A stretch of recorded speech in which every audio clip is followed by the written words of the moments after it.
With hot weather, many of us are wearing flip-flops, we're wearing sandals, we're even going barefoot on the beach, right? That's what you do. Our summer shoe choice, though, can have a major impact on our health. Do you know the do's and the don'ts for keeping your feet healthy?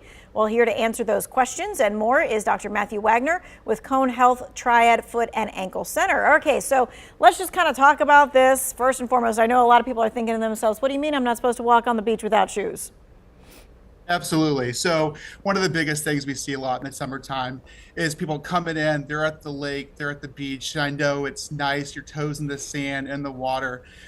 It's really easy though to cut your foot on a shell or a broken piece of glass or something, an easy way to get infection. So unfortunately, it is always the best to wear a flip-flop or water shoe or something to try to help prevent any kind of injuries when walking around on the beach or the lake or just out enjoying the warm weather. All right, so is the cuts and stuff like that the top kind of issues of pain that you see from poor shoe choices, or is it other stuff too? You can see all hosts of things from poor shoe choices. Anything from ingrown toenails to blisters to corns to nerve impingements, things like neuromas, heel pain, arch pain. We can see a whole host of different things when it comes to making the poor shoe choices.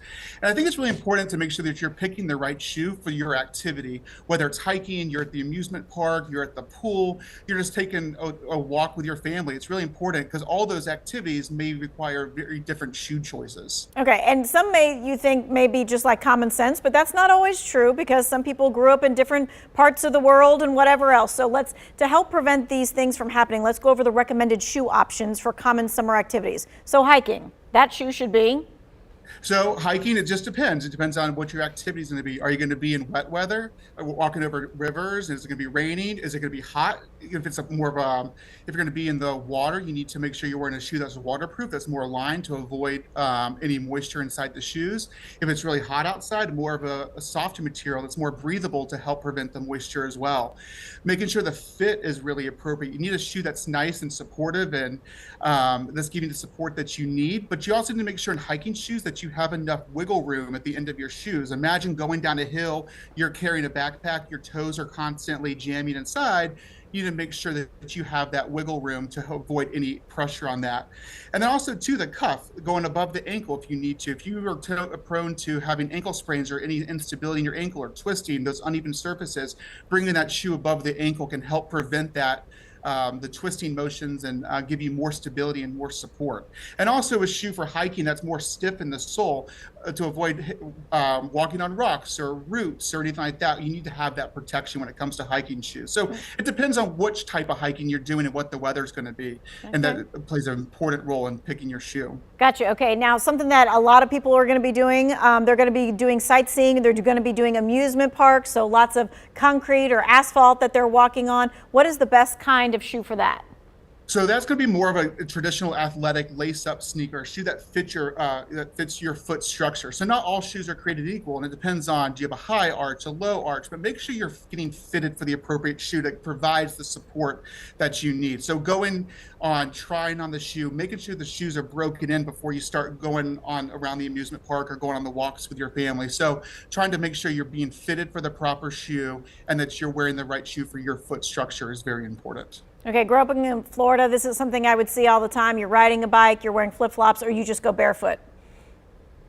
I would wear something. Again, really easy, stubbing your toes and stuff. I would try to make sure you're wearing something on your feet just to help protect your feet from, again, any cuts, scrapes, and issues like that. Okay, now let's go back to the beach. So not barefoot, what kind of shoes should we be wearing to walk on the beach?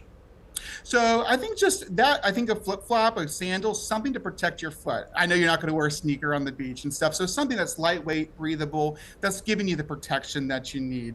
Something just to protect your feet. So something that's durable on the sole of the shoe to avoid stepping on rocks or shells. Something that's breathable, that's water resistant to avoid trapping any moisture inside that could lead to other issues as well. All right, so when it comes to flip-flops, that is like a summertime, like norm, staple. What do we need to be careful about? So flip-flops, trying to wear something that's giving you some support and stability. So flip-flops these days are made tremendous strides in the support and the different materials. So something that's giving you good arch support, that's got that arch support built in if you need that support. So trying to avoid the really flat, making sure you're having good quality materials, something that's going to hold up and that's going to be more supportive for your foot. Okay, so you've told us that we need to not be barefoot when we're on the beach and things of that nature because we might cut our feet and that kind of thing. But what about like just walking around the house? Can we walk around barefoot in the house, or should we be having something with some kind of sole on too? Yeah, a lot of this stuff is actually kind of debatable. People have different opinions on it. I think if you just have no foot issues, you're not diabetic, and you're just walking around, I think it's totally fine to walk around barefoot. And you're going to do it. I think if you have issues or you're diabetic or you've got poor circulation or you've got other comorbidities, I think it is important to make sure that you're wearing a shoe even around the house to help prevent any kind of stepping on any foreign objects or any cuts or scrapes. So making sure you're looking at your feet as well. So it just depends on your if you have other pre-existing conditions that could lead to other issues by going barefoot. Okay, I've got a question on the list, and I've never heard of this before. Recovery shoes. What are recovery shoes, and should they be considered for post-activity use? I think recovery shoes are great. They give you some support, they give you some stability, they're nice and soft, and they really do help with fatigue after activity. I wear them a lot just after standing all day at work, and they're very comfortable, and they give you some support, and they're given that nice softness and that cushioning, and they help with muscle fatigue. All right, when it comes to taking care of your feet during the summer, let's talk about some of the do's and the don'ts for that rough, cracked, dry skin. So it's really important not to ignore the cracked skin and the dry skin because they can easily turn into wounds and infections. So make sure that you're keeping them hydrated, keeping some good moisturizer on them. You can put on moisturizer and put a sock over top to really trap that moisture in there. Also, too, you can put moisturizer on and wrap in some saran wrap to really trap that moisture on for like 30 minutes or an hour or so. Again, trying to keep that hydrated, really important. Again, making sure there's no cracks or open wounds and issues like that as well too. All right, when you say moisturizer, my mind immediately goes to some kind of good smelling something kind of moisturizer. Is that what we're looking for, or are we looking for something else? So some of them are okay. Some of the Vaselines are okay, like Aquaphor, Cetaphil, Eucerin, all those types of moisturizers can be helpful for you. Okay, gotcha. All right, nail care. What should we be doing? It's important to keep the nails trimmed regularly, not too short, not too long. It's really important that you're either trimming your nails yourself or you're going to get a pedicure if you're able to, or if you are, again, someone who's diabetic or poor circulation or issues like that, making sure that you're seeking out a professional to help keep those toenails trimmed for you, to help prevent the ingrown toenails and the infections and issues that might come with long nails too. Okay, I don't know if you all heard that, but the doctor said you should be going to get pedicures. That's what we all took from that. All right, with that said, how often is too often, right? And then what should we know about the do's and the don'ts about the pedicures? So it just depends. Everyone's a little bit different based on how quickly they grow out. So some people go every month and some people go every like 6 or 8 weeks. So just making sure they're not getting too long where they're getting caught on your socks and your shoes and they're rubbing. Start to notice that and make sure that we are getting the nails trimmed on a regular basis. Making sure that we're keeping our feet clean, making sure that you're going to a pedicure salon, or if you're doing that at home, you're keeping your equipment clean. So if you're doing that at home, make sure that you're sanitizing your equipment. You're cleaning them with alcohol before and after use. So if you did have a little fungus or bacteria, that we're cleaning that, and you're not going to put it on somebody else if somebody else uses your equipment as well too. So making sure that we're keeping the equipment nice and clean is very important. Okay, and is there something we should look for in the establishment that's doing the pedicures? So making sure that they're cleaning out regularly, making sure that they're cleaning out where you're soaking your feet. Some people, they will use the liners and make sure the liners are being changed out. So making sure that, and it's okay to ask. Make sure you ask that they've cleaned the equipment, or make sure they cleaned where you're soaking your feet. So it's okay to ask those questions to people to make sure that everything is nice and clean and sanitary to help prevent getting fungal infections or bacterial infections. Like maybe even asking, can they use a new file for you, right? Yeah.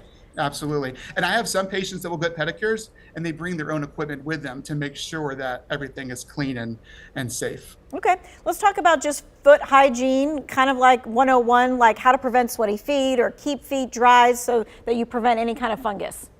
Yeah, so sweaty feet, one of the common things that we see all the time, especially this time of year. So when it comes to sweaty feet, that can increase the odor to the foot, that can lead to athlete's foot, that can lead to toenail fungus. So making sure that we're choosing socks wisely is very important too. You don't think necessarily about socks, but the material to the socks is important. So in the summertime, trying to maybe wear a cotton sock. In the wintertime, maybe more of a wool sock to help wick the moisture away. I try to stay away from like the nylon socks or the synthetic fibers because that'll again trap the moisture in. Or using a moisture wicking sock can be helpful to get the moisture away. Using antifungal powders inside your shoes can be good to help with the moisture. Also, sometimes using an antiperspirant spray, not a deodorant, but an antiperspirant spray, and you can spray your feet. That will help kind of clog the little sweat glands for a short time to help prevent the sweat and the moisture as well. Make sure that you're washing your feet daily. Sounds simple, but sometimes you're showering. You don't think necessarily about just washing with soap and water your feet sometimes. Make sure you're doing that daily or twice a day, particularly after activity. Bring an extra pair of socks. Say you're going to the amusement park, you're going to be out for a hike, pack an extra pair of socks. Change your socks in case they get waterlogged or sweaty. And change your shoes every day. Try not to wear the same pair of shoes. If you do that, that'll allow time for the shoes to air out and again to help prevent any fungus or bacteria. And try to avoid sharing shoes with people because you don't know what the last person had or how sweaty their feet were or if they had any type of fungus or bacteria as well. All right, we have just under a minute. What are some red flags we should watch out for to indicate we need to go to the doctor? So obviously any type of injury, if you start to have, say for ingrown toenails, if you notice any redness or swelling or any drainage, if you have pain that's just not going away, if you notice any cuts or scrapes, particularly if you are diabetic or you have poor circulation or other comorbidities, making sure you're seeking professional help immediately and you're not waiting. I always tell people it's not silly. I would rather you come in, get it checked instead of waiting for it to become a bigger issue later on. Okay. Thank you so much for your time and expertise. We appreciate it. Thank you.